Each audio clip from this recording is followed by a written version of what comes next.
My Hero Academia.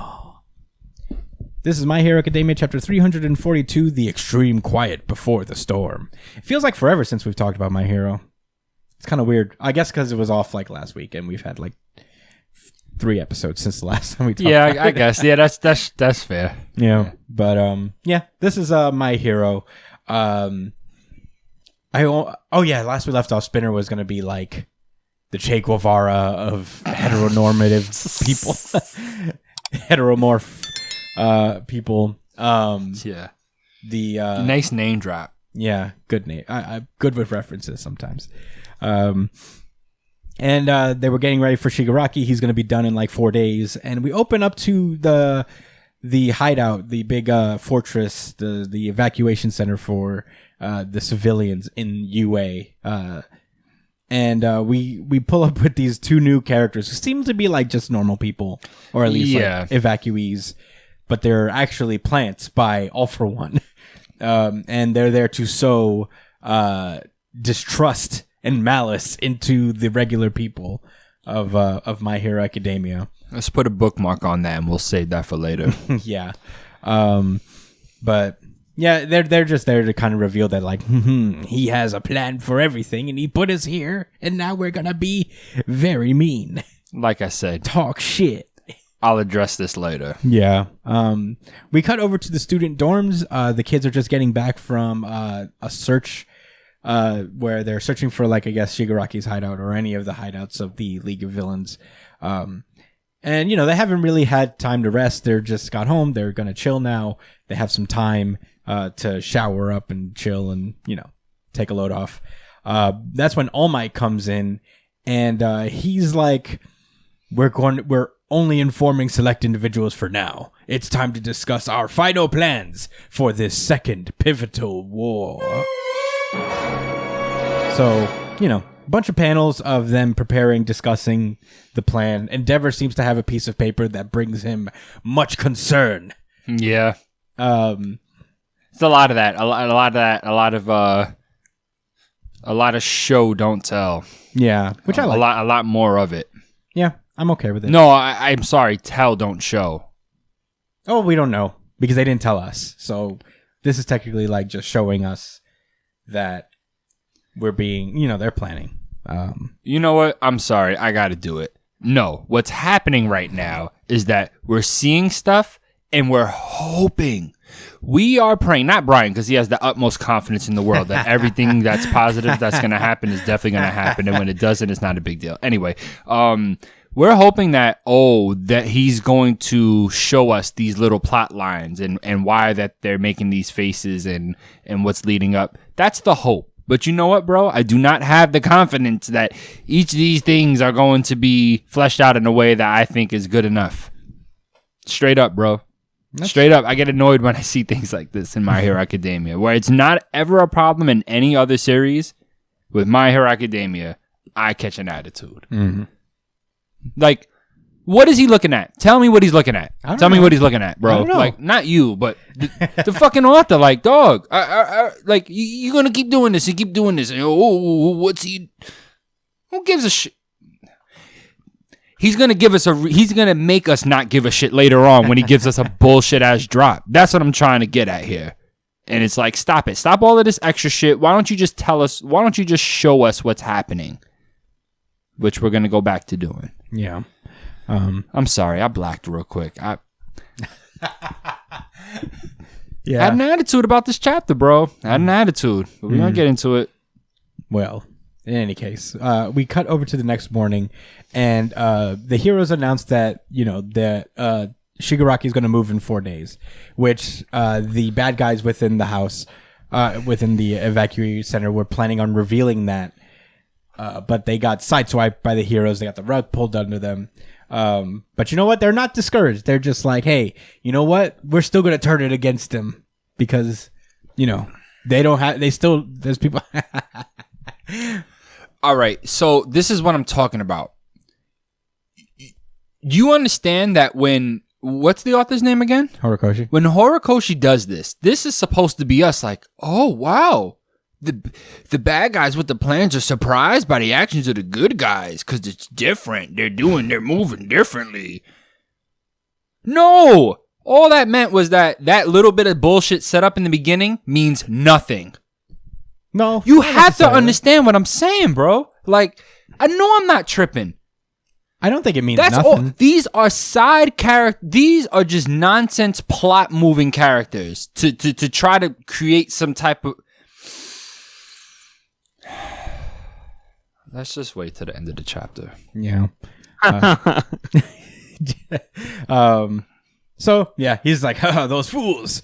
They could have made the big man's life harder by shutting their traps and keeping the boy protected here. But you know what? We didn't plan it this way, but it's still fine. We'll figure it out. We'll still sow distrust. So that's cool. Everybody says goodbyes to their families and stuff. The nurse comes through, and I guess she's like tired from healing everyone. Yeah. So she's like shriveled. Even more so than usual. Yeah. There's the kids. This was cute. actually really nice. This was actually a really nice montage. Yeah. Very cute moment. This guy shakes the hand of the heteromorph girl that Midoriya saved, probably because they're both heteromorphs, and they're just like, "Yo, you're gonna be a heteromorph hero? Hell yeah, dude! Let's go!" Representation. I wish I remember this guy's name because I think he's got a cool design about him. Brian. The tentacle guy, Brian. Do you remember him? No. Damn.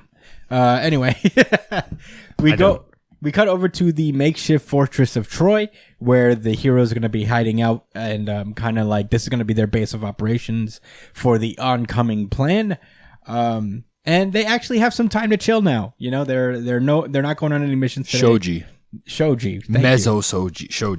Yes, Shoji. Also known as the tentacle hero. Yeah, Tentacle, I think his name is. Yeah. Cole? Yeah. Like my last name? It's interesting. It's called Partner, but it should be called Gangsta Hey, Time. you funny for that.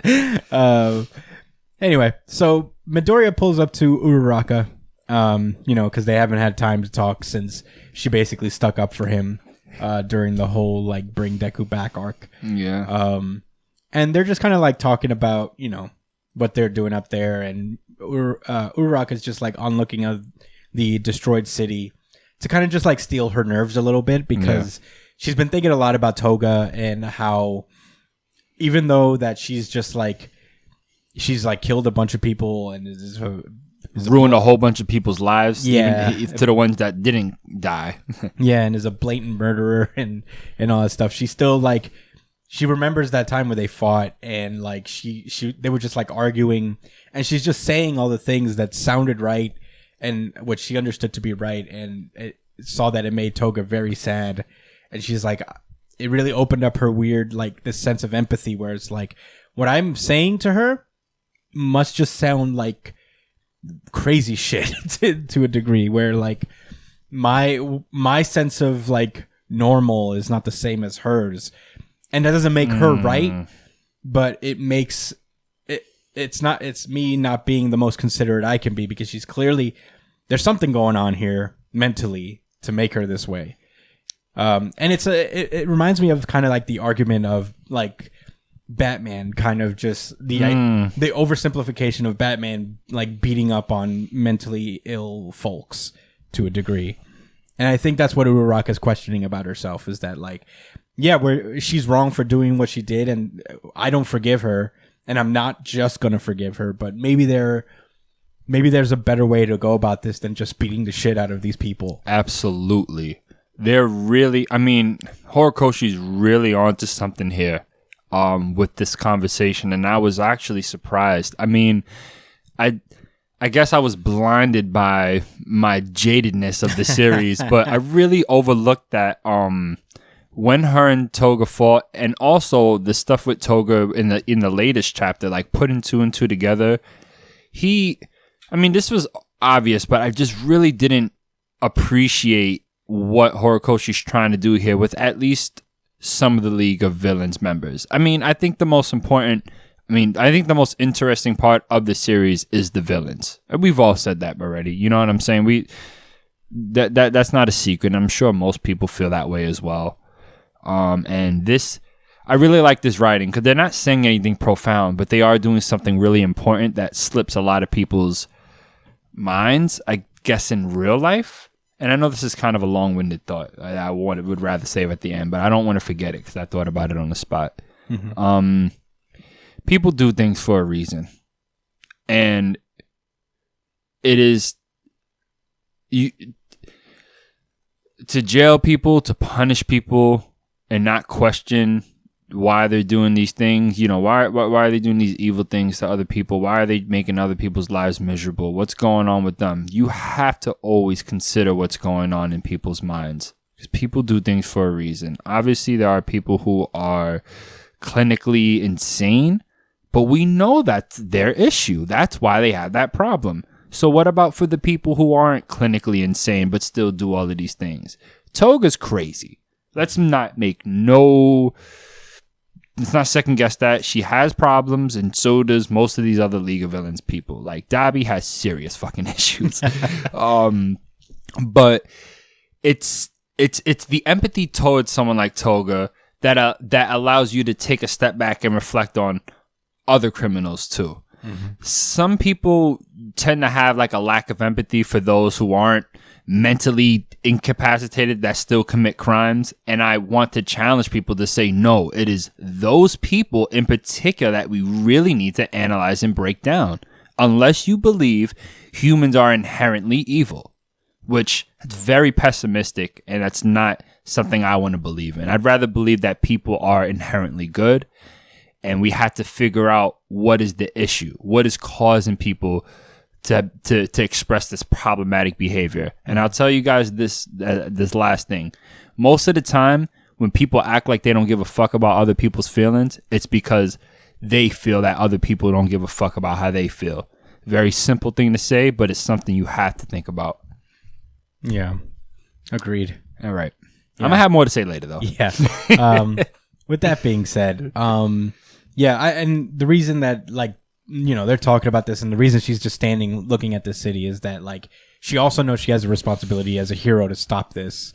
This is a very extreme case of like the bigger talk that we've just had about what Ururaka's talking about, and to a degree, there has to be some battle going on here to stop them from physically doing this shit again. Mm-hmm. So, she's just kind of like stealing her nerves in that point, and Midoriya is kind of like the same way. He gives her the assurances like, yeah, I don't think you're crazy, because the way I look at it, I had the same moment kind of with Shigaraki when we were fighting, and we were in the all for one fucking weird space thing where, you know, I saw him as a kid, you know, like I saw him for like the wounded child that he was. And, you know, I think there's a way to stop them without intense violence, you know? And that's kind of like what they're rounding out about.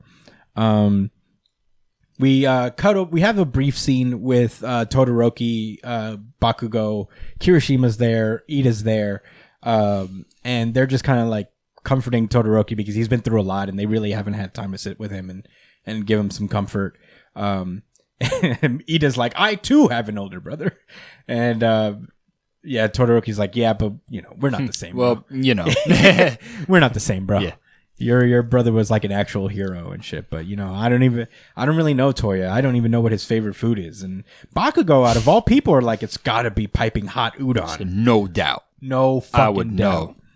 Know. And he says, in that case, I'll make him sit down for a bowl with me, which is interesting because he's having kind of the same ideas that Ururaka and Midoriya are having. Yeah. And it's really cool to see. The chapter ends with old nutsack face just being like, ooh, shall we? On the day of the operation. And that's where the chapter ends. So let's throw it over to thoughts. Josh, overall. Before I say anything else, this you're not going to believe this. This is my RGC. Whoa! What? Okay, wait. I still have a bunch of negative stuff to say. First things first. Brian, is this your RGC? No, he said One Piece was. No, that was it was yours. Oh, okay. I say it's RGC just because one thing, but I'll explain it. Yeah, I guess I should also drop that this was also the audience's RGC. Oh shit! So I don't know if this. We didn't talk about the bylaws of whether this counts as a unified. No, RGC, unified. All right. Unified is us three agreeing on something. Convergence is us three and the audience. There's no criteria for like numbers. You're right. It's either us three or it's all four of us. Yeah, you're right. We can't get into the minutia of the RGC. But in any case, I'll just give it an RGC drop for the all of yes. Certified RGC. Certified RGC. Certified RGC. But with that being said, Josh, what are your big old thoughts? I know you're writing something down for later, but yeah, just let us know. Or we could skip you and just do Brian. You know what? I would love to hear Brian's thoughts first, actually. Because I already had a lot to say. I think what saved me for this chapter, for the most part, was that discussion between Ururaka and Deku. It was just a different shade of relationship you usually don't get from shonen manga sometimes. You know, like, that was a really mature conversation. I thought it was going to be some, like, typical anime like confession moment or some shit, but it ended up becoming like two people having a conversation about shit, you know, like it became like real, like it wasn't just some ass-pull relationship like building moment, and I really enjoyed that. It's like two people who are like, what the fuck are we supposed to, like, why do we feel this way? Are we allowed to feel this way about, like, while being in the position we are, like. And this is, it just shows that, like, they're still young and they still don't have, like, they're still growing and learning about emotional maturity and shit. And on top of that, this is also just another view on what the old heroism days were like. Because most people don't, like, back in the day, it was like, shoot first, right? It was like, they had all the power. They could just fuck them up and then worry about whatever happens later. Yeah. But now these guys are like, these new wave heroes are like considering the fact that, damn, these are like human beings who need help, and we just beat on them, you know? We just take them down. Especially the really sick ones. They're the ones that need help the most, yet get beat down the most. Continue, Brian. Yeah, I was really impressed with this chapter. And I'm glad that he went the human route instead of trying to force something between Deku and Ururaka's relationship, because at the end of the day, what makes a relationship isn't just, oh, I love you, will you be my girlfriend? It's two people that, you know, enjoy each other and understand each other. And that, at the end of the day, I feel like that's the pinnacle of their relationship. Their relationship has always been this way, and I'm glad that he's still consistent with that. Respect and admiration. Exactly. That's what we've seen grow organically. And care.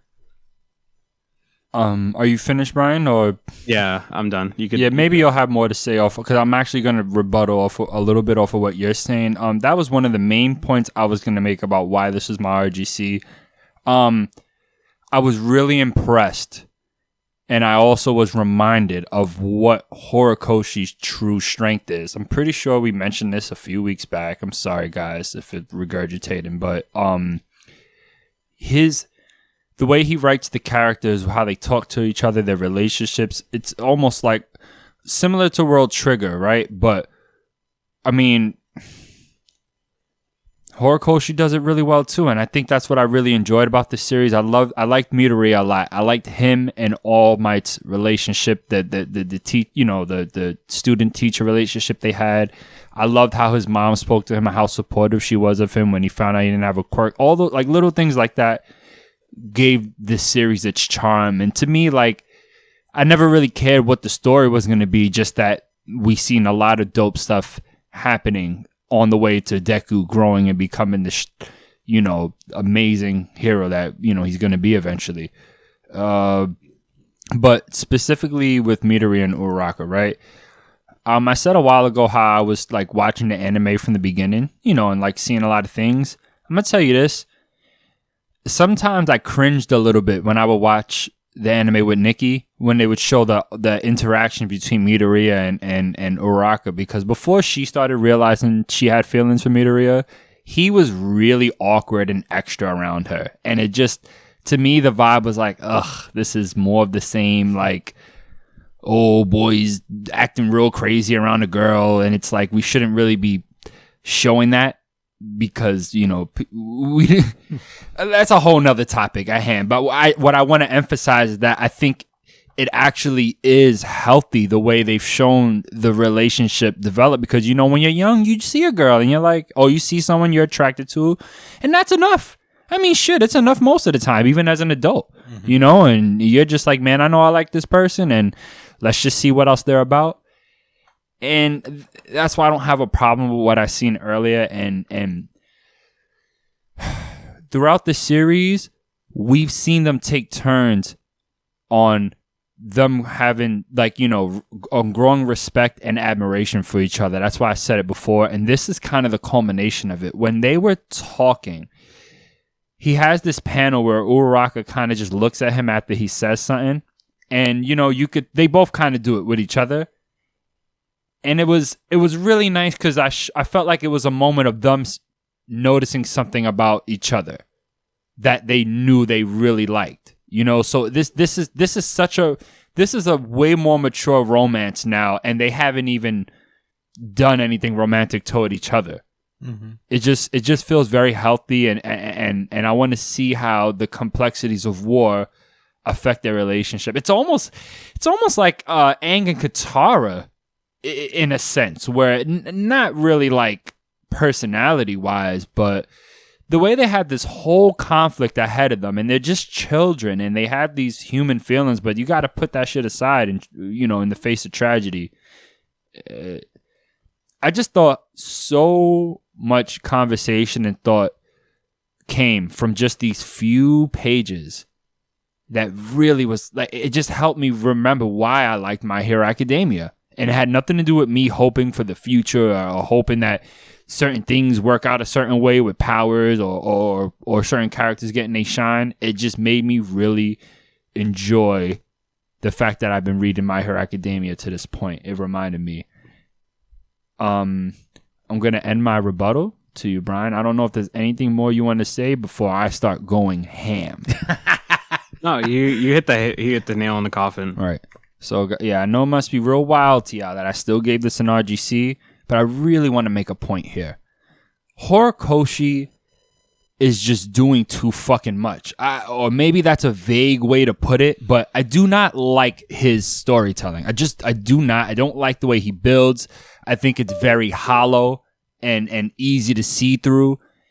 And it's just been made so abundantly clear to this point. Like, he's given us like 6 or 8 chapters in a row of gearing us up to this war, and that's not what you do. I'm not a writer. I don't write stories, don't critique them. I don't do comics or nothing like that. But like, there has never been a series where I felt like, oh man, like I was really happy that they started gearing me up for this final arc. No, they just fucking go about it, and you enjoy it based on what happens within the arc. I just feel like he's just really like trying to butter us up to understand and respect that this is about to be a big deal. And it's like, bro, you don't need to do that. Just fucking write your story and let shit happen. I'm not explaining this very well. This is why Chris always says you need to take notes, so I could write this stuff down and figure it out in my head what the actual feeling is. You know, what is the specific issue I have. But again, guys, I just when they showed these people like, oh yeah, we've got some plants in there, I realized I jumped the gun a little bit, because that's still gonna play a role. I guess I was acting as if, oh okay, well whatever they're about to do doesn't matter because the kids are out of there. They're still gonna sow distrust within the people, and that's gonna create a safety issue, probably another element of the story. Whatever, man. I guess, but it's still lame to me. Just make it happen. We know that he has other people. You didn't need to show this and gear us up for the fact that, oh, something's about to happen with that. Let it pop off, bro. It's annoying to me. It's like somebody bragging about something, like, almost. Are you talking all this shit, and now when it happens, my expectations is going to be at a certain point. Oh, you setting me up for some lit shit. Then when it finally happens, I'm like, whatever, man. I guess it was cool. Like with the fucking, with the reveal for, with the Ioma reveal, with the Trader reveal. Or I know you guys don't fully agree when they was revealing all of Midoriya's powers. Like, dog, why are we taking these 2 chapters to just throw all of this stuff out there and then give exposition about the abilities? Wouldn't it have been so much more fun had we seen him learning these abilities and exploring them and experimenting with them throughout various fights and then meeting with other people so that there's joint synergetic development between characters? Like, it just, oh God, it just, this whole thing just screams, I want to hurry up and finish the series. I'm over it. And I haven't gotten those vibes since fucking Bleach, bro. It's really annoying me. And it was even more annoying because I did enjoy this chapter so much when they started. I mean, even aside from Midoriya and Ururaka, right?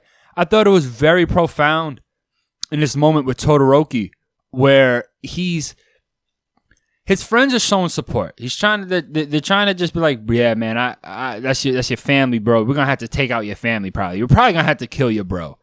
And he's still trying to stay positive and be like, we're going to try to reform him. And even Bakugo, instead of being like, bro, what the fuck you talk about, man? This nigga killed mad civilians, did all this extra shit. You want to have a bowl of food with him? You care about the fuck he eats? No. Bakugo was like, he probably would like this because he's an asshole and I'm an asshole and I like that too. You know? That shows empathy.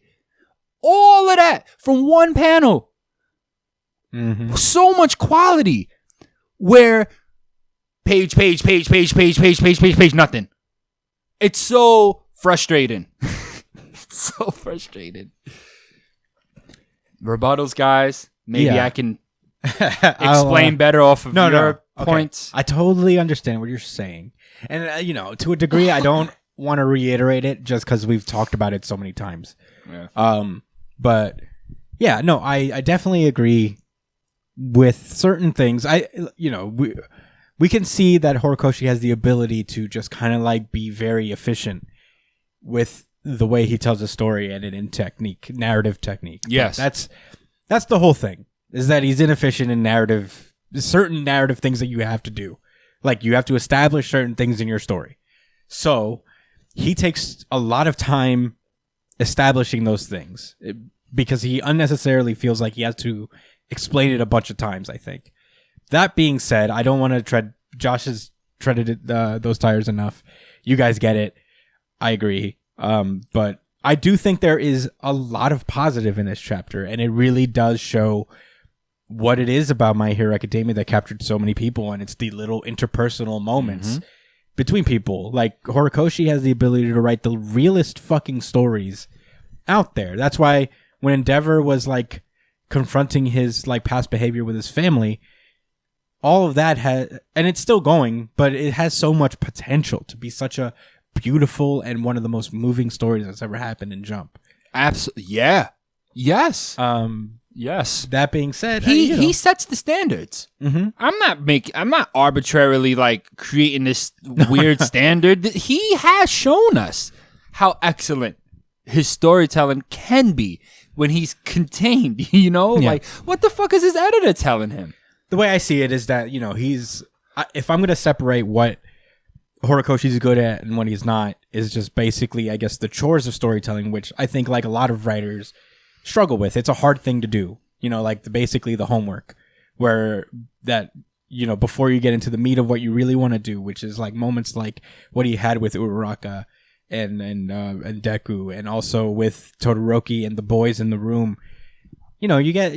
He has these little moments, and he could still do them because he's earned the right to do that. Like, he has this moment with Bakugo not being who he really is because he spent so much time developing Bakugo over hundreds and hundreds of chapters. Mm-hmm. So, all of this is earned. He still has it in him, and we're still on board enough to acknowledge when it's real. For sure. So, it is good to see it. It's good to see that he can still do this. I really love this chapter. This is probably my second place. Yeah, there was just so much. You guys like touched on so many things. I'm trying not to repeat, but there are so many beautiful moments in this chapter. And Put a nice little bow on our thoughts, I'd like to say.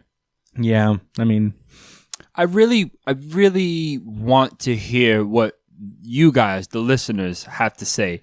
I know I could be a little harsh and I could kind of run my mouth, but I want to hear what you guys feel about our criticism, specifically mine, but our criticism of the series, because this is literally the only series week to week where we had this kind of back and forth about whether something is good or bad, where everything else is kind of just like we either really like it or if we don't like it, it's like, it was all right. Let's move on. Yo. You know? This series is worth talking about, and I'd love to hear what you guys think. yes, please. I think that's it for me. I just remembered that we forgot something really crucial. Oh, let's One no. We Piece? didn't forget nothing. Oh, yeah, it was in One Piece. Oops. Shit. Should we bring it up now? Yeah, Let's wrap up My Hero Academia. I'll We try finish to our edit thoughts. it in. Yeah, no, yeah, I'm done with my thoughts about My Hero Academia. Brian, I think it's funny that we literally have like three. We have three.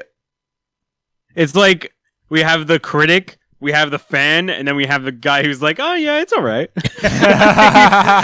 We have all three types of people in this podcast, and they all come out for My Hero Academia. Oh yeah. And nothing else. Nothing else. Not even One Piece, bro.